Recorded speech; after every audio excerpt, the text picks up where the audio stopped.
Welcome to Scoliosis Dialogues, a SRS podcast. Today's episode is a collection of live interviews from moderators after each session of the International Meeting on Advanced Spine Techniques held in Miami, Florida, April 6th through 9th, 2022.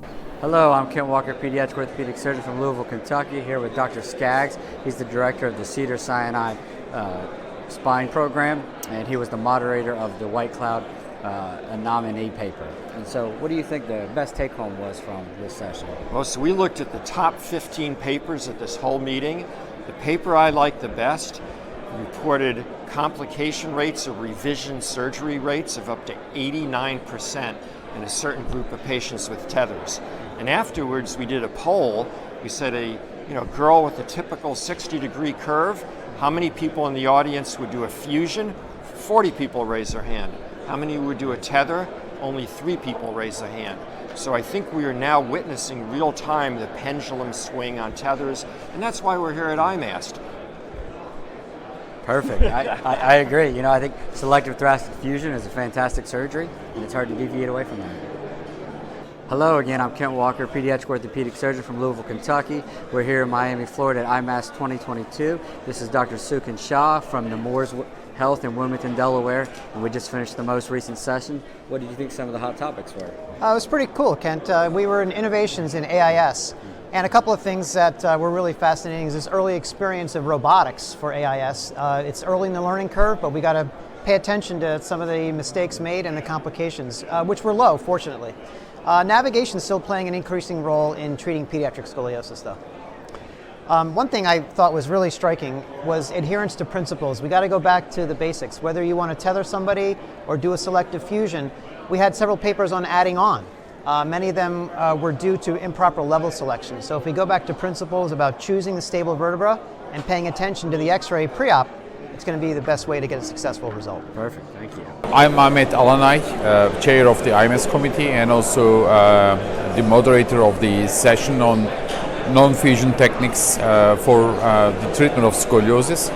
So in this session we have discussed about the non-fusion technologies such as vertebral body tethering and posterior distraction devices. And as you know, vertebral body tethering and both vertebral body tethering and posterior distraction devices are very controversial issues. But actually we have discussed more controversial things this time, with the extended indications of vertebral body tethering and some different strategies such as hybrid instrumentation and some controversial issues like double cord applications or disc releases. And also we have discussed some revision strategies in the case of failures. I'm Bob Easlack from San Diego, California in Scripps Clinic, and had the fortune of moderating a session on optimization perioperatively for adult spinal deformity. We had some great speakers, and some of the key takeaways were things such as Chris Ames talking about frailty and how to standardize and do predictive analytics in a way that better identifies patients who we can optimize and those patients who might be excessively at risk. Dr. Matsuyama came to us from Japan and wisely talked about nutritional status and gave us great feedback and ideas on how to assess patients beforehand, get them nutritionally repleted.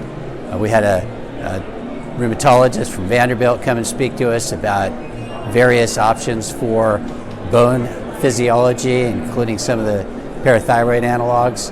And then finally some gait analysis from Dr. Lieberman and some of the special metrics that we might use in the future to get better function out of our patients. I'm Kent Walker here again at IMAST 2022. This is Dr. Harari and Dr. Yoger. They were the moderators of the idiopathic and neuromuscular scoliosis. What do you guys think some of the hot topics were?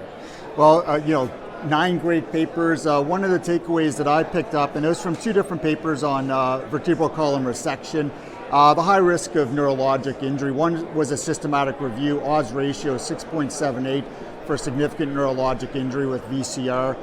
The other was a comparative study versus halo gravity traction, and the VCR group had 80% neurologic complication rate, so I learned a lot from that. So the one I think that stand out was with minimum 10 years of follow-up, was talking about the sacral LR iliac screws, and it looks great that they still work well at the end of 10 years. Ambulatory kids get a bit more complications, but in general, it's good. Thank you. You're welcome.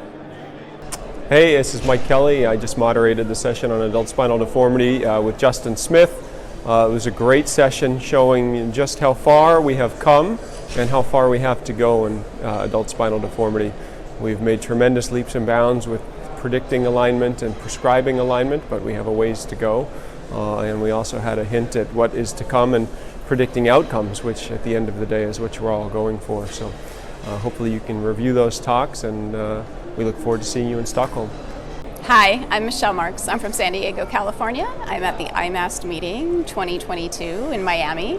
I am the Executive and Research Director of Setting Scoliosis Straight in the Harm Study Group.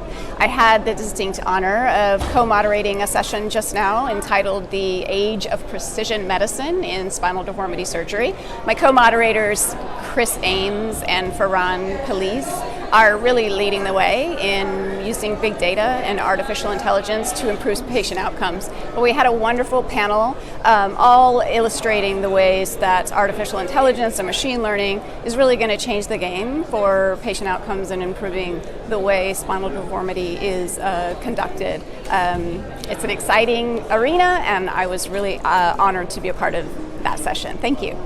Hello, I'm Karimana Blanc-Genevois. I'm a French spine surgeon, orthopedic. I just moderated the early career session.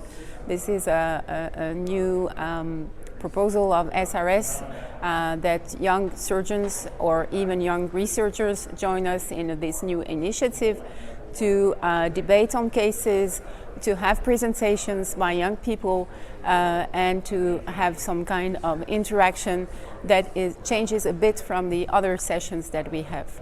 We like it to be very interactive, so we mix cases, we mix innovative techniques, we also try to discuss sometimes technical aspects like surgeries, or even the way you are building your practice or building your job facility and the people you work with.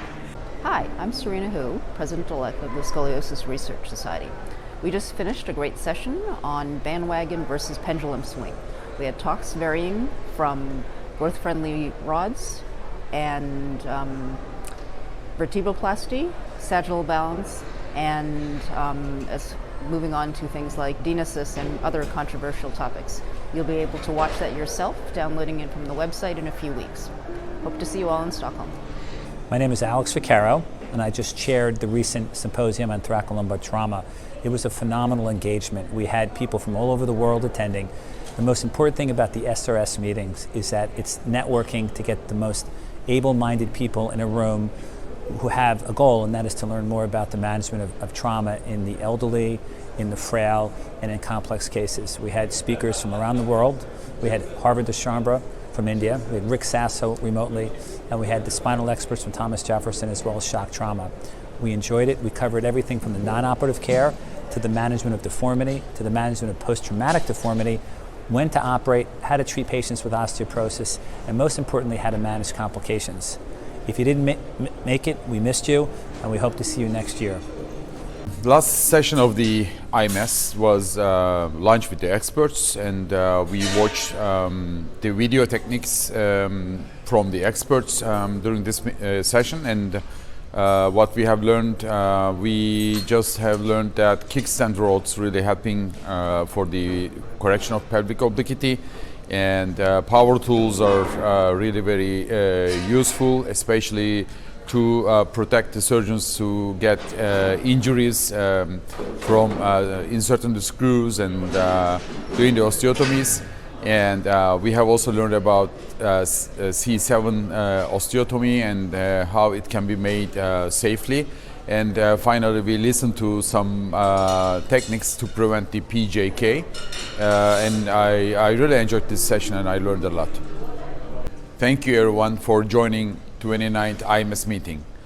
The content and the virtual registration will be available until the end of June.